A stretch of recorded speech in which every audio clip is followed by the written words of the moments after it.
আমাদের দেশের পত্রপত্রিকাগুলো তারা ছোট, ছোট নিউজ, ছোট, ছোট মন্তব্য, ছোট, ছোট ঘটনা ফেসবুকে বা ইউটিউবে বা অন্য যে সামাজিক মাধ্যমগুলো রয়েছে সেখানে তারা এগুলো ব্যাপকভাবে প্রচার করে। এবং এক্ষেত্রে যেটা হয় যে লিঙ্কে না গিয়েই আমরা বেশিরভাগ ক্ষেত্রে যেমন কালের কণ্ঠ আছে, ইভেন আরটিভি আছে, টেলিভিশন মিডিয়াগুলো আছে তারাও এই কাজগুলো করে। আমার বক্তব্য বা অন্য যেকোনো মানুষের বক্তব্য এটা দিয়ে একটা কার্ড করে এবং একেকটা কার্ডে দেখা গেল যে ৫০,০০০ লাইক হয়ে যায় এবং এটা এই বর্তমান যে মিডিয়ার যে ট্রেন্ড চলছে সেই ট্রেন্ডে একটা সচরাচর ঘটনা। তো সেই দিক থেকে সব পত্রিকাগুলোই এখন তাদের যে প্রিন্ট ভার্সন সেটার তুলনায় মাল্টিমিডিয়াতে তাদের যে উপস্থিতি এটাকে বেশ গুরুত্বপূর্ণ তারা মনে করে।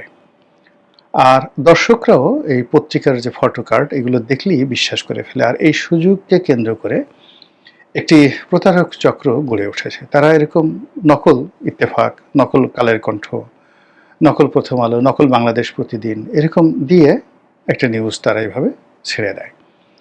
এমনি একটা নিউজ তারেক রহমান সাহেব হঠাৎ অসুস্থ হয়ে পড়েছেন। ভীষণ রকম ভাইরাল হয়ে গেল এবং ঘণ্টাখানেক পরে বা ঘণ্টা কয়েক পরে দেখা গেল যে ইত্তেফাক আবার জানালো যে না, তারেক রহমান সাহেব আসলে অসুস্থ হননি। বিএনপির পক্ষ থেকে বলা হলো অসুস্থ হননি, কিন্তু তার আগেই সর্বনাশ যা হওয়ার তা হয়ে গেছে।